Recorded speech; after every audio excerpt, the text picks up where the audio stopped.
আপনারা যদি ভারতের টিভি, রেডিও, নিউজ মিডিয়া একটু খোঁজ করে দেখেন, তারা প্রকাশ্যে বলছে যে বাংলাদেশে পাকিস্তানের যে জেনারেল ভিজিট করছে এর মূল কারণ হচ্ছে ভারতকে হুমকি দেওয়া, বাংলাদেশের ভূখণ্ডকে ব্যবহার করে ভারতের উপরে হামলা চালানো এবং বাংলাদেশের সাথে ভারতের যে 7টি স্টেটের বর্ডার রয়েছে সেই বর্ডারগুলোতে বিশৃঙ্খলা সৃষ্টি করা এবং ভারতে যে বিচ্ছিন্নতাবাদী গ্রুপসমূহ রয়েছে নাগাল্যান্ড, মিজোরাম, আসাম, ত্রিপুরায় এইসব বিদ্রোহীদেরকে অস্ত্র সরবরাহ করার পথ অনুসন্ধান করা। অর্থাৎ বাংলাদেশে যখন পাকিস্তানের মিলিটারি বাহিনী, পাকিস্তানের গোয়েন্দা বাহিনী বর্ডার অঞ্চলে যখন ঘুরে বেড়ায় তখন আপনি বুঝবেন তাদের মূল উদ্দেশ্যটি হচ্ছে ভারতকে অস্থিতিশীল করা, অশান্ত করা, ভারতের গেরিলাদের বা জঙ্গিদের বিরুদ্ধে জঙ্গিদের কাছে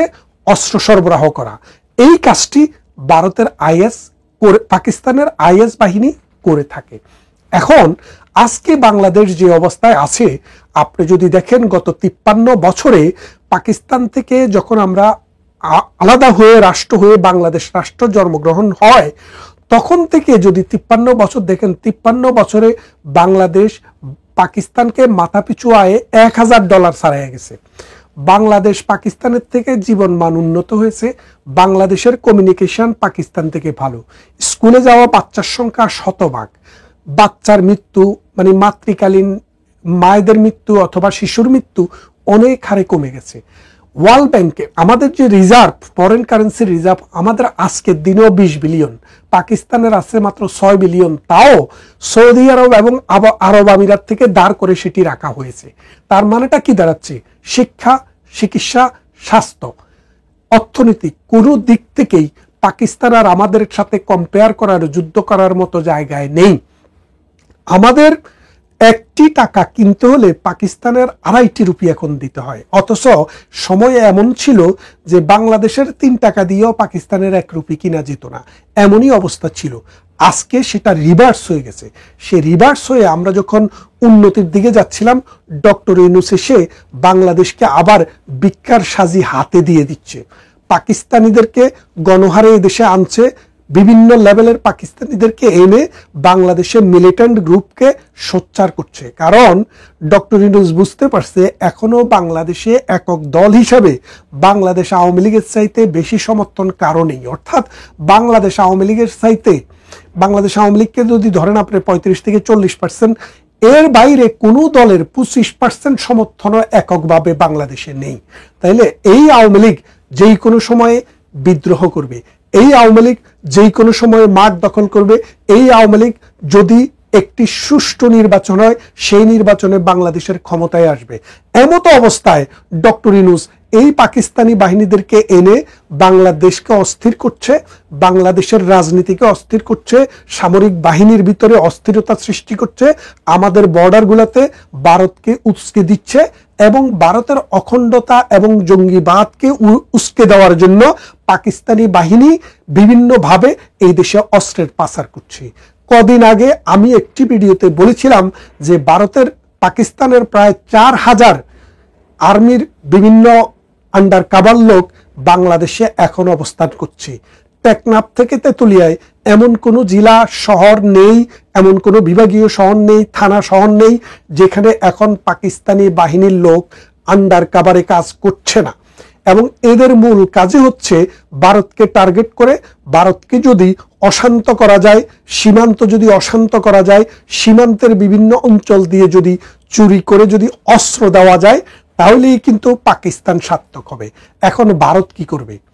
আপনি দেখেন বাংলাদেশের মতো একটি রাষ্ট্র, যে দেশটি প্রতি বছর 70 বিলিয়ন ফরেন কারেন্সি আয় করে শুধুমাত্র এই গার্মেন্টসের জামা কাপড় বিক্রি করে, সেই বাংলাদেশ 8 বিলিয়ন প্রতি বছর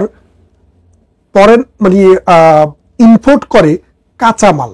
আপনি তো জিনিস বিক্রি করবেন, সেটার জন্য কাঁচামাল লাগবে। আমরা তো আর তুলা প্রোডাকশন করি না, আমরা তো আর সুতা প্রোডাকশন করি না, আমরা তো আর কাপড় প্রোডাকশন করি না, এটা তো বিদেশ থেকে আসে। সেই প্রোডাকশনটা হয় মূলত ভারতে। ভারতে ছাড়াও আমেরিকায় আছে, জাপানে আছে, চায়নাতে আছে। কিন্তু বিষয়টা হচ্ছে অন্য দেশ থেকে আনলে আমাদের ট্রান্সপোর্টেশন কস্ট এবং এটা কিনার দাম 20% বেড়ে যায়। এখন আপনার যদি সেটা যদি 20% যদি কিনতেই বেড়ে যায় বাংলাদেশে আনতে আনতে, এবং বাংলাদেশে অন্য জায়গা থেকে 15 দিন মিনিমাম শিপমেন্ট টাইম, আর ভারত থেকে মাত্র 3 দিন থেকে 5 দিন শিপমেন্ট টাইম, যার কারণে ভারত থেকে আনলে আমাদের সুবিধা লাভ বেশি, সেই জন্যেই কিন্তু আমরা ভারত থেকে আনতাম। গত 1 বছর প্রধানমন্ত্রী শেখ হাসিনা চলে যাওয়ার পর ভারত থেকে এই আমদানির পরিমাণ কমেছে। কমার ফলে আমাদের যে ফরেন কারেন্সি ইনকাম সেটা 70 বিলিয়ন থেকে 50 বিলিয়নে চলে এসছে। তার মানেটা দেখেন, আপনি 8 বিলিয়ন কমানোর জন্য 20 বিলিয়ন সেদিক থেকে কমে গেছে। তার মানে বাংলাদেশের অর্থনীতি সাস্টেইনেবিলিটি এবং বাংলাদেশের স্থিতিশীলতা ভারতের সাথে আপনার সম্পর্কটা কেমন সেটার উপরে ডিপেন্ড করে। আজকে যে ভারত যেভাবে চিন্তা করছে, যেভাবে দেখছে, থ্রেট মনে করছে বাংলাদেশকে, যে বাংলাদেশ আর কিছু না পারুক, নিজের নাক কেটে অন্যের যাত্রা ভঙ্গ করার চেষ্টা করছে, সেটা যখন ভারত ভাবছে তখন ভারত কিন্তু কঠিন সিদ্ধান্ত নিতে যাচ্ছে। ভারতের পত্রিকার নিউজের যে ট্রিটমেন্ট সেটা অনুসারে বোঝা যাচ্ছে ভারত মনে করে বাংলাদেশ যদি পাকিস্তানের এই জঙ্গি বাহিনীর সাথে, পাকিস্তানের এই অবৈধ সেনাবাহিনীর সাথে যদি আমাদের দহরম মহরম বাড়তে থাকে, ভারত যদি প্রেশার ফিল করতে থাকে, সেই ক্ষেত্রে ভারত কিন্তু বাংলাদেশের মানচিত্রে আঘাত করতে পারে। আমাদেরকে এখন ভাবতে হবে আমরা কি চাই। আমরা কি আমাদের জন্ম থেকে যে দেশটি আমাদের স্বাধীনতার সাথে যার নাম জড়িত, যে দেশের সেনাবাহিনী এই বাংলার মাটিতে এসে যুদ্ধ করে আমার সেনাবাহিনীকে সহযোগিতা করেছে, আমার দেশকে সহযোগিতা করেছে, তাদেরকে আমরা চাই, নাকি পাকিস্তানের 30 লক্ষ মানুষ যারা আমার হত্যা করেছে সেই দেশের সেনাবাহিনীকে চাই, আমার 2.5 লক্ষ নারীর যে সম্ভ্রম যারা নষ্ট করেছে তাদেরকে চাই? আমরা ডক্টর ইউনূসের এই যে ব্যবস্থা, এই যে পাকিস্তানি জেনারেলকে অভ্যর্থনা, এটা তীব্র নিন্দা জানাই। এবং আমরা মনে করি এর ফলে ভারত এবং বাংলাদেশের সম্পর্ক খারাপ হবে। ভারত বাংলাদেশের সম্পর্ক খারাপ হলে বর্ডারে অশান্তি বাড়বে। আমাদের যে আমদানি পণ্য, যেটার উপরে ডিপেন্ড করে আমরা 70 বিলিয়ন বিদেশে আমদানি করি, সেটা ড্রামাটিক্যালি কমে যাবে এবং বাংলাদেশ আন্তর্জাতিক বিভিন্ন ফোরামে নানানভাবে হেনস্থার শিকার হবে। তাই আসুন আজকে আমাদেরকে সিদ্ধান্ত নিতে হবে, আমরা বাংলাদেশকে উপরের দিকে নিতে চাই না মাটির তলে ঢুকাতে চাই। এই বাংলাদেশের যে তরুণ সমাজ, এই তরুণ সমাজের চাকরি সংস্থান ছিল বিভিন্ন দেশে, এখন America, Britain, Canada, Australia, middle east সহ নানান দেশ বাংলাদেশের জন্য ভিসা বন্ধ করে দিয়েছে। আপনি হিসাব করে দেখেন 2020 সাল থেকে 24 সাল পর্যন্ত কতজন লোক বিদেশে গিয়েছে, আর 24 সালের পরে আজকে পর্যন্ত কতজন গিয়েছে। এবং এই রেশিওটা যদি দেখেন, এটা প্রতি বছরে যা মানুষ বিদেশে যায় তার অর্ধেক নেমে গেছে। এর কারণ কি? এর কারণ হচ্ছে ডক্টর ইউনূসের বিভিন্ন পলিসি, এবং বিশ্ববাসী মনে করছে ডক্টর ইউনূস মূলত দেশটাকে অন্ধকারের দিকে নিয়ে যাচ্ছে, দেশটাকে অশান্তির দিকে নিয়ে যাচ্ছে, এই দেশকে গৃহযুদ্ধের দিকে নিয়ে যাচ্ছে, সত্যিকার অর্থে দেশকে উন্নয়নের কোনো চেষ্টা করছে না। আসুন বাংলাদেশকে ভালোবাসি এবং পাকিস্তানি এই জঙ্গি বাহিনীকে, পাকিস্তানের এই সেনাবাহিনীকে নো বলতে শিখি, এবং ভারতের মতো বন্ধুপ্রতিম রাষ্ট্রকে আমরা বন্ধুত্বের জায়গায় রেখে বাংলাদেশকে এগিয়ে নিয়ে যাই।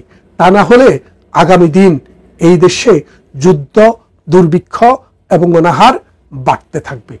বর্তমানে বাংলাদেশে সফররত শাহির শামসাদ মির্জা, তিনি হচ্ছেন একজন জেনারেল, পাকিস্তানের জেনারেল, যৌথ বাহিনীর চেয়ারম্যান। অর্থাৎ পাকিস্তানে যে 3টি বাহিনী রয়েছে, স্থল, নৌ এবং বিমান, এই 3 বাহিনীর সাথে যিনি কোঅর্ডিনেট করেন তার নাম হচ্ছে শাহির শামসাদ মির্জা।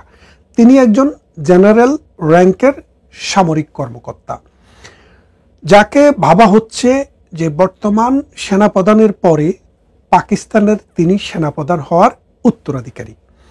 তিনি বাংলাদেশে ভ্রমণে এসেছেন, সফরে এসেছেন, রাষ্ট্রীয় সফরে, এবং প্রধান উপদেষ্টার সাথে গতকাল তার অফিসে গিয়ে সাক্ষাৎ করেছেন।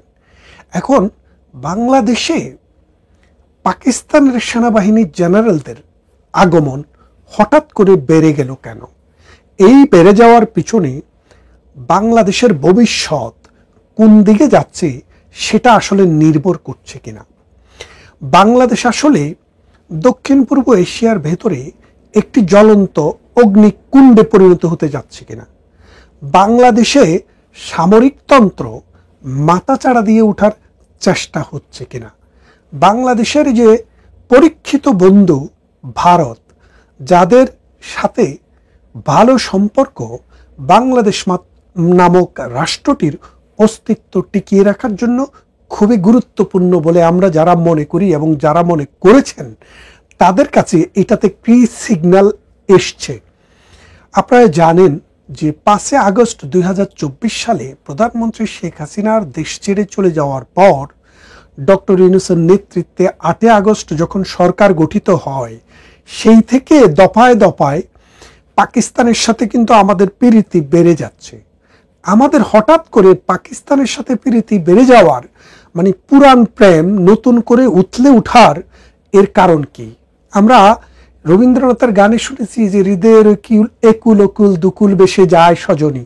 এখন হৃদয়ের যে একুল এবং ওই কুল, দুই কুল যে হঠাৎ করে বেশে যাচ্ছে, এই বেশে যাওয়া বানের জলের সাথে আর কি কি ভেসে যাবে, এই বাংলাদেশটিও ভেসে যাবে কিনা, সেটা কিন্তু একটা প্রণিধানযোগ্য বিষয়।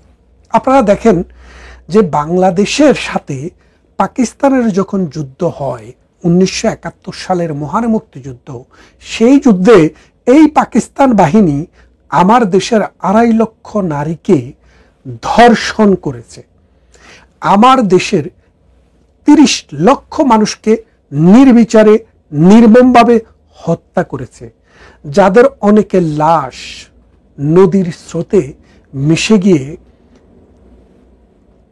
মাছের খাবার হয়েছে।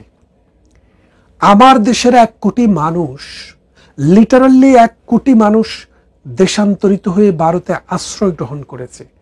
আমার দেশের অসংখ্য হিন্দুকে, হিন্দু নারীকে এবং হিন্দু পরিবারকে বাড়িঘর সবকিছু জ্বালিয়ে দিয়ে দেশ ছাড়তে বাধ্য করেছে।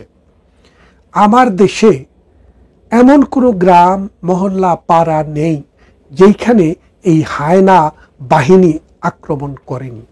আর তাদের সাথে সহযোগিতা করেছে কারা? আল-বদর, আল-শামস, শান্তি বাহিনী, রাজাকার, জামাতে ইসলামী, নেজামে ইসলামী এবং মুসলিম লীগ। আমাদের মুক্তিযোদ্ধা কারা? এদের একটা সংজ্ঞা আগে ছিল, এখনো আছে। সাম্প্রতিক মুক্তিযোদ্ধা বিষয়ক যে উপদেষ্টা আছেন তিনি বলেছেন এখনো মুক্তিযোদ্ধার সংজ্ঞা হচ্ছে যারা আল-বদর, আল-শামস, নেজামে ইসলাম, মুসলিম লীগ, জামাতে ইসলামী, শান্তি কমিটি এবং পাকিস্তান বাহিনীর বিরুদ্ধে যুদ্ধ করেছে, তারাই হলো মুক্তিযোদ্ধা। তার মানে এই বাংলাদেশটি গঠিত হয়েছে জামাতে ইসলামের বিরুদ্ধে যুদ্ধ করে, এই বাংলাদেশটি গঠিত হয়েছে নেজামে ইসলামের বিরুদ্ধে, মুসলিম লীগের বিরুদ্ধে, আল-বদর, আল-শামস এবং রাজাকারদের বিরুদ্ধে যুদ্ধ করে। যেই সংগঠনগুলো তৈরি করেছে মূলত জামাতে ইসলামী।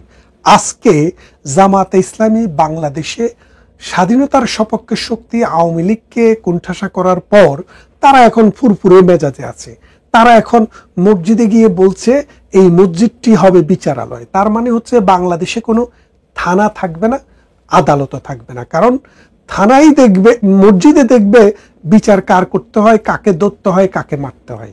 তার মানে হচ্ছে একটি আফগানি কায়দায় রাষ্ট্র পরিচালনার একটি দলিল তারা সামনে নিয়ে আসছে। তার বিনিময়ে এই পাকিস্তানকেই তাদের দরকার, কারণ আফগানিস্তানেও তালেবানি সরকার প্রতিষ্ঠার পেছনে পাকিস্তানের বড় ভূমিকা। আজকে যদিও তালেবানদের সাথে তাদের যুদ্ধ অবস্থা, কিন্তু মূলত এই পাকিস্তানে কিন্তু তালেবানদের জন্ম দিয়েছে, এই পাকিস্তানে তালেবানদেরকে খাইয়েছে, এই পাকিস্তানে তালেবানদেরকে ট্রেনিং দিয়ে, অস্ত্র দিয়ে আমেরিকার বিরুদ্ধে, কখনো রাশিয়ার বিরুদ্ধে, কখনো পশ্চিমাদের বিরুদ্ধে যুদ্ধ করিয়ে সেখানে একটি তালেবানি রাষ্ট্র কায়েম করেছে। এই সেনাবাহিনী ছিল, পাকিস্তানের সেনাবাহিনী ছিল মূলত নাটের গুরু। আজকে এই সেনাবাহিনী বাংলাদেশে আনাগোনা করছে। এই সেনাবাহিনীকে বাংলাদেশে আনাগোনা করতে দেওয়ার পিছনের যেই সব কারণ, সেই কারণগুলো কিন্তু একটু খতিয়ে দেখেন। প্রথমে ডক্টর ইউনূস আসার পরে কি করলেন? বললেন যে পাকিস্তান থেকে যে জাহাজ আসে সেই জাহাজ এখন থেকে আর তল্লাশি করতে হবে না। আমরা 1971 সালের মহান মুক্তিযুদ্ধের পর, স্বাধীনতার পর, যেহেতু পাকিস্তান একটি জঙ্গি রাষ্ট্র, জঙ্গি প্রোডাকশন করে সারা বিশ্বে এবং সারা বিশ্বের বিদ্রোহীদেরকে উস্কে দেয় এবং একটা রাষ্ট্রের স্থিতিশীলতা শান্তি রক্ষার ক্ষেত্রে যেই সব শক্তি কাজ করে তাদের সহযোগী হিসেবে পাকিস্তান কাজ করে, অস্ত্র দেয়। সেই জন্য বাংলাদেশে একটি আইন ছিল, সে আইনটি হচ্ছে পাকিস্তানের কোনো জাহাজ যদি বাংলাদেশের বন্দরে নোঙ্গর করে, চিটাগংয়ে বা অন্য কোনো বন্দরে, তাদেরকে 2 বার চেক করতে হবে। 2 বার চেক করার পরে তারপরে ছাড়পত্র দেওয়া হবে। ডক্টর ইউনূস আসার প্রথম সপ্তাহেই পাকিস্তানের কোনো জাহাজ বাংলাদেশে আসলে সেটার জন্য কোনো চেক করতে হবে না বলে নোটিশ দিলেন। তারপরে কি করলেন, পাকিস্তানের যে সাথে একটি চুক্তি করলেন। চুক্তিটি কি, যে পাকিস্তানের লোকেরা, যে ডিপ্লোম্যাটিক লোকেরা অথবা সেনানিবাসের লোকেরা যখন বাংলাদেশে আসে, বাংলাদেশে আসার সময় তাদেরকে ভিসা নিয়ে আসতে হয়। ডক্টর ইউনূস কি করলেন, বলে দিলেন যে এখন থেকে পাকিস্তান থেকে ডিপ্লোম্যাটিক করে কোনো মানুষ আসতে চাইলে তাদের আর ভিসা লাগবে না, পোর্ট অ্যারাইভাল। তো এখন এই সেনাবাহিনীর লোকেরাও ওই ডিপ্লোম্যাটিক পাসপোর্ট নিয়ে তারা কিন্তু এখন পোর্ট অ্যারাইভালে বাংলাদেশে চলে আসছেন। মামার বাড়িতে আসতে তো ভিসা লাগে না, কারো অনুমোদনও লাগে না। এখন পাকিস্তান বাংলাদেশকে তাদের মামার বাড়িতে পরিণত করেছে। পাকিস্তানের সাথে বাংলাদেশের সচিব লেভেলে, মন্ত্রী লেভেলে অনেক মিটিং হয়েছে, দেন দরবার হয়েছে। সর্বশেষ গতকাল এই পাকিস্তানের শাহির শামসাদ মির্জা, তাদের জেনারেল বাংলাদেশে ভ্রমণ করতে এসছে। এখন এই ভিজিটটিতে ভারত কি বার্তা পেল, ভারত কি বার্তা পেল এবং ভারতের পজিশন কি?